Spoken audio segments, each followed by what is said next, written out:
The last thing you want to hear when you need your auto insurance most is a robot with countless irrelevant menu options. Which is why with USAA Auto Insurance, you'll get great service that is easy and reliable, all at the touch of a button. Get a quote today. Restrictions apply. This episode is brought to you by Walmart. New beauty is in bloom at Walmart, and it's all about springtime radiance. From Drybar, Tula Skincare, and hundreds more available online, Walmart has the premium brands you want and this season's on-trend products for flawless, glossy hair and hydrated skin. Big name beauty brands? Check. The things you love? Check. Find trending spring beauty and all you need to look and feel gorgeous at Walmart, on app and online. Battle Ball. Battle Ball.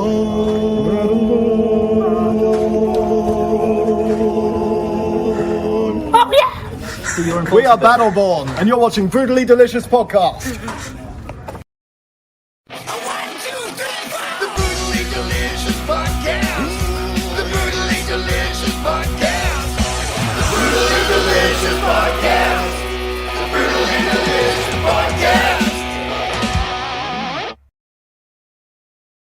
What's up, everybody? I'm Dark Macek with Brutally Delicious. I am here at Epic Fest in Roskilde, Denmark.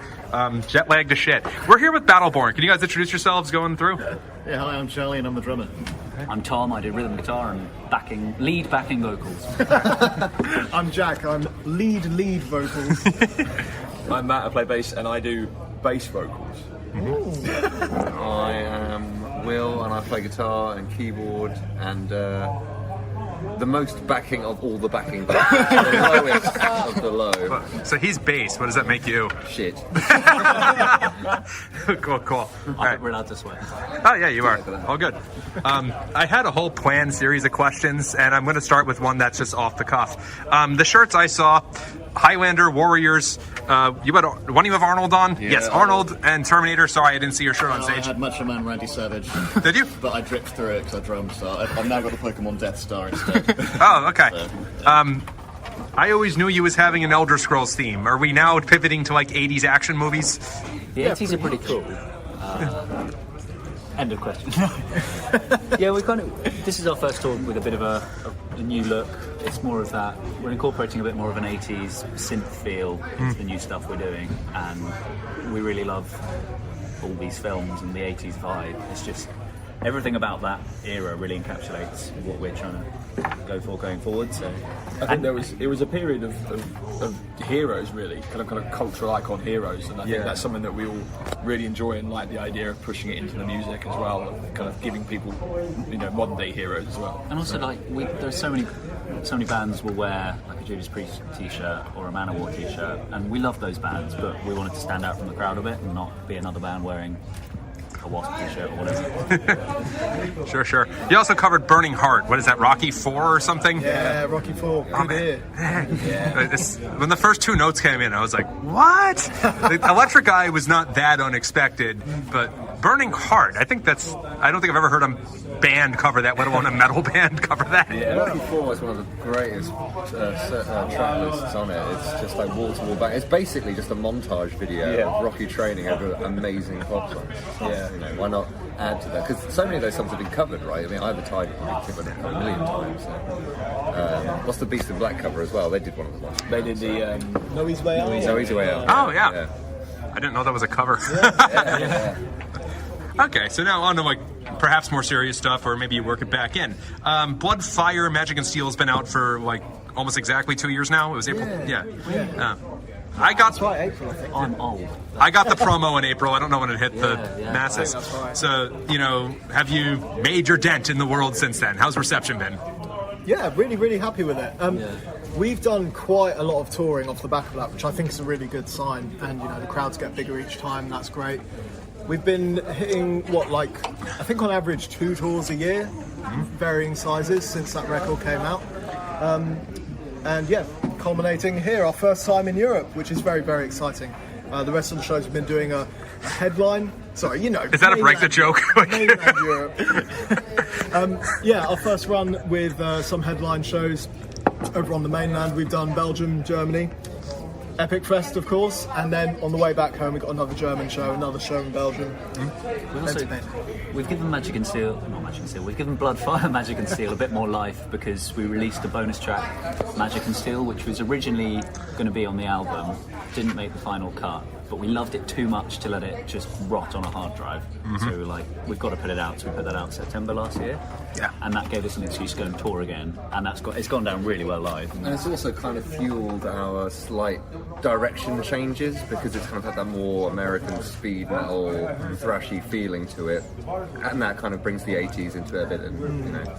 I think also for the album tracks, playing them live so much has also helped us find that flavour and that character that we're really going to drive towards going forwards, because you know everything's a little less polished, a little more rough and tumble, and just a little bit raw and energetic.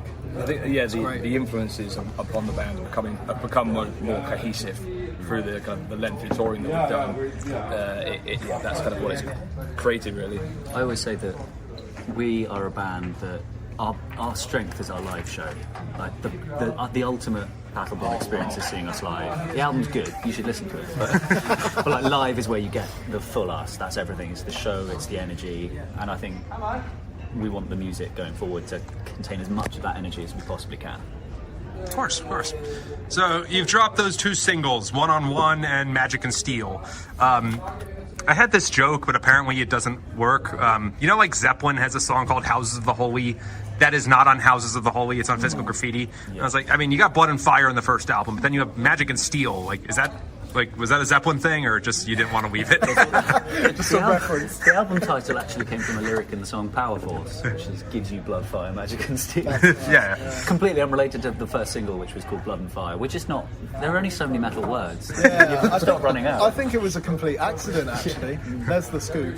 Well, sure. The title of the next record would be the same 4 words, just realigned. Fire, Blood, Steel, Magic. Yeah. We can get a lot of mileage out of that. What's the factorial on this? 24. You got 24. 24, yeah. So. Will have retired. Okay. So, but One on One, is that? That's a taste of something new. That's the first song from the next batch that we've written. We're taking a bit of a different approach with writing it, producing it. I mean, not hard. We wrote the first album in a lockdown. We can now see each other, which is great. But yeah, we wanted to put out a sort of a taste of what's coming. To go with the t-shirt change. T-shirts first. And Priorities. So and the reception's been brilliant. I don't know about you, but like all the comments on YouTube and like are everything we were hoping people would say. Yeah, absolutely. Yeah. There's been quite a few people that have said that this is what they've been looking for, it's what they've been waiting for in metal, and that's you know, a great feeling to hear people say that. What was it, like 2 Fridays ago? Like, today's Friday. I'm American. It's Thursday there, right? Yeah. 8 days ago, Yeah. So I was like looking up stuff, writing the questions before I got on the flight, and I'm like, wait, there's a new single? So I just caught it on YouTube. I caught it on YouTube right before I flew over. So will that be on the next album, or is this a standalone? We actually don't know yet. Yeah. We're still working on the rest of the tracks for the album, and if it fits, then I expect it will be. If not, the world's got it already. Sure. So the other thing I had there was, I mean, you were already kind of talking about this. Like, is 80 like inspirations for this slightly different sound on One? I thought I heard some Primal Fear. You said American speed metal, so I guess I'm way off. And then there's the synth side, which you're bringing up like 80s movies. Is this a pivot? Is this a one-time concept? Like, what's your inspiration going with this? We've been using the word pivot ourselves, actually. It's kind of a pivot more away from straight down the sort of barrel Euro power, more towards a kind of heavy metal, you know, your Judas Priests, British, we worship Priest. I'm American, we do too. But yeah, that kind of raw heavy metal energy that you can find in power metal, but heavy metal is sort of where it came from first. And then we've also all accidentally got into synthwave in a big way. Accidentally. Yeah, these things happen. It's one of those 2 genres as well that it feels like people are trying to get this to work together, and they so should. You know, looking at like Stranger Things, there's this 80s energy that just kind of happens. You combine Master of Puppets and synthwave, and it's not really been done in a big production way yet. So, you know, this is part of what we're excited about. trying our best to do.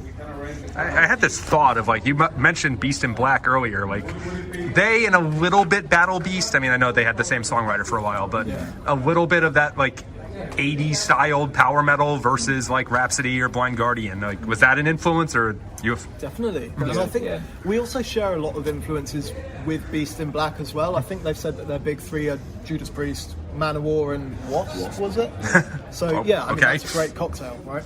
Yeah, sure. I think of all the bands you've listed, they all are constantly having an influence in some way or another, and we're not kind of shutting any bands out, or any kind of influences out. It's more the doors are opening wider, and that's helped us refine the sound a bit more, almost, which might feel weird to open more influence out and it gets tighter, but that's kind of what's happened for us.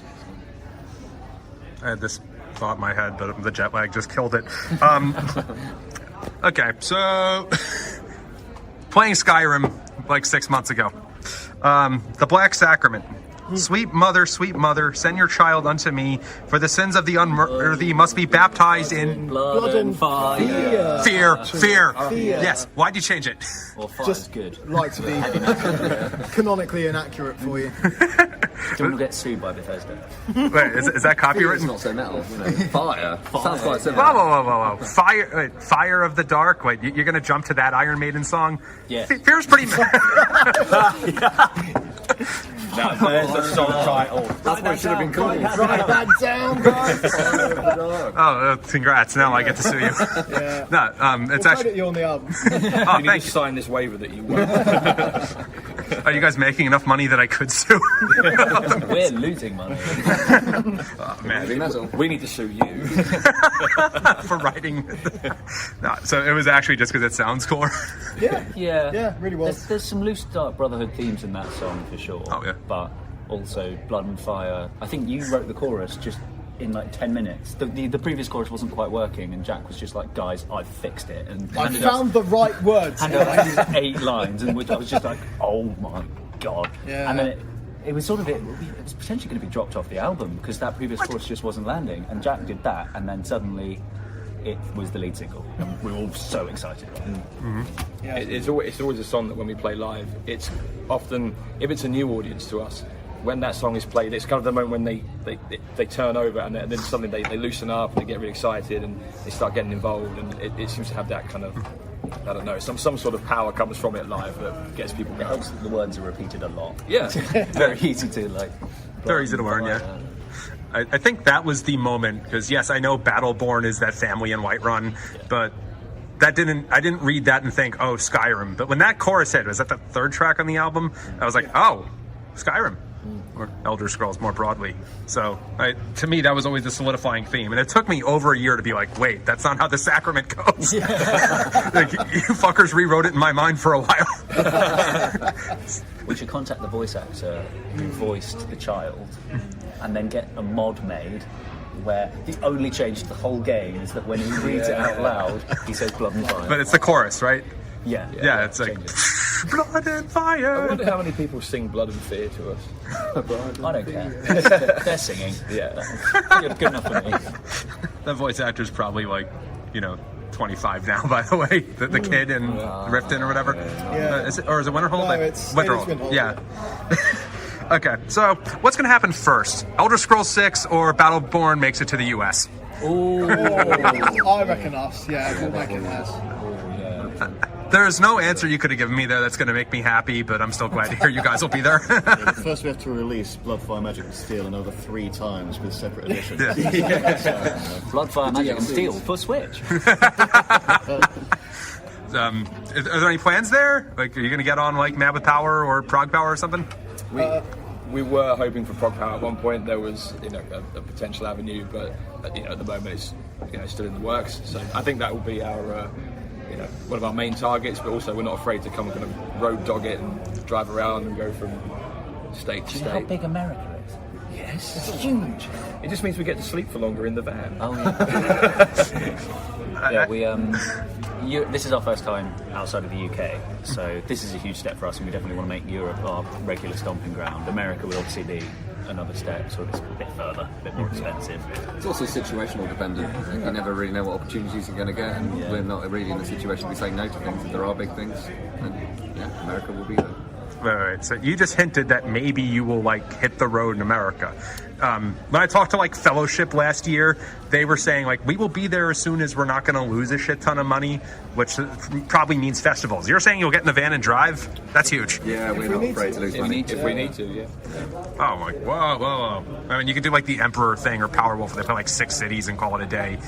Like if you sell out like New York and San Francisco or LA, I guess, you know. One coast at a time. Yeah. Please do East Coast. Yeah. I'm not going to Maybe I'd go to California for you guys. It's but nearer. It's nearer. It's fine. Yeah. We're from Old England, so we should really go to New England. I mean, The upgrade. any of you ever been to Old York? Because We have played it. You have? Yeah, really good. Really sold out. good. Yeah. Great show, actually. Yeah, one of our favourites. Great show. Really, really cool. New York, you've got your work cut out for you. The old dogs. have Old got- York's already sold out. Yeah, New York. As a guy from New York, now I'm going to just forever refer to that as Old York. Old Yorkshire, I don't know. Okay, cool. Sorry, I totally forgot to guess, but just because we're on the other topic of like Elder Scrolls, what do you think Elder Scrolls 6 is going to look like? What I was going to ask is, what do either of those two outcomes look like? Is it Vale and Wood and Prague Power, or is it Orsimer? It's Daggerfall. It's Daggerfall, I reckon. area. Oh, really? We saw the coastline in the announcement. It looks like Daggerfall. Someone on Reddit has like analysed which bit of coast that was. When did this happen? Oh, like years When, ago. when the trailer came out, ago. 6 years ago. Yeah, they did the Like trailer 1.5 so long ago, and it generations was just ago. scenery, and that was it, and they've done nothing. I'm since. imagining it would remember be exactly the same as Skyrim, just look prettier, but the combat will still be as horrible. But that's kind of the charm. Yeah. Are the horses still going to go vertical? If they don't, I'm going to be very I outraged. bloody hope so. There'll be a mod if not. It's like a Breaking helicopter the horse. bugs. To make them broken. And don't forget the giants. If I get hit by a giant, I Oh want yeah, to you go fly. fucking miles. I feel like this. Wow. Is that like? Sorry, I got a joke, but can't like phrase it.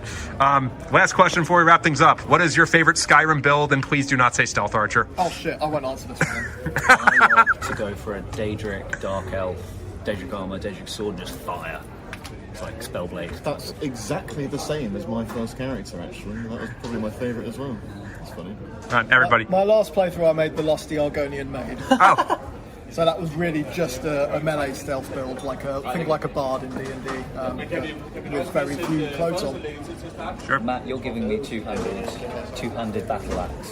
That's the most similar to a bass guitar. I think as long as I can like cut down trees with one swipe. Yeah. That's what I need. Like Nord and two-handed. Oh yeah, you got to be two-handed every time. But is it Nord? I guess so. Yeah. Given where we are, Oh yeah. Giving more. Okay. Was your answer? Well, we are In the Nordics. we're in Yeah. the Nordics, so that makes perfect sense. Yeah. Was your answer actually going to be Stealth Archer, or were you just being funny? I do stealth archer a lot, but I'm sure everyone says that. No, my matter last what one was character stealth melee. It's an Argonian. There's a reason why I said don't say that, which is literally everybody online does that. Yeah. Sorry. What about you? I would go Khajiit for the memes, and Don't get let into any city. or Argonian, but I mean Khajiit is more fun. Like, why the fuck are there cats? And I don't know, like Barbarian probably, just because it's like Arnold Schwarzenegger energy that's got to be done. Yeah. Can't have my axe though. I'll go with what's that, Warhammer? Yeah, the Yeah. big one. Yeah. Awesome, dudes. Thank you so much. Thanks for having me. Thank you. Cheers. Hello, everybody. I'm Bruce. And I'm Nolan, and this is the Corner of Gray Street podcast. As longtime Dave Matthews Band fans, we set out to create a podcast to dive deep into the past, present, and future of DMB. Not only do we recap and review shows within an ongoing tour, but we revisit past shows from throughout the band's history, conduct interviews with a wide variety of guests with ties to DMB, and create unique and exclusive content like our Concerts on the Corner series. Whether you're a fan of the band or just a fan of great music, we think you'll find something you'll enjoy. We can't wait to see you on the Corner of Gray Street.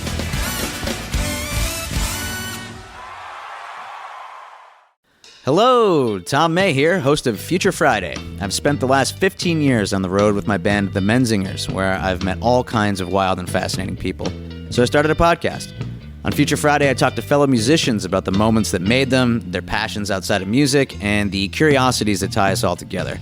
I've also talked to the likes of UFO researchers, magicians, soldiers, and documentary filmmakers, and I'm constantly searching for folks that can shape and change our view of the world. You can check out Future Friday wherever you like.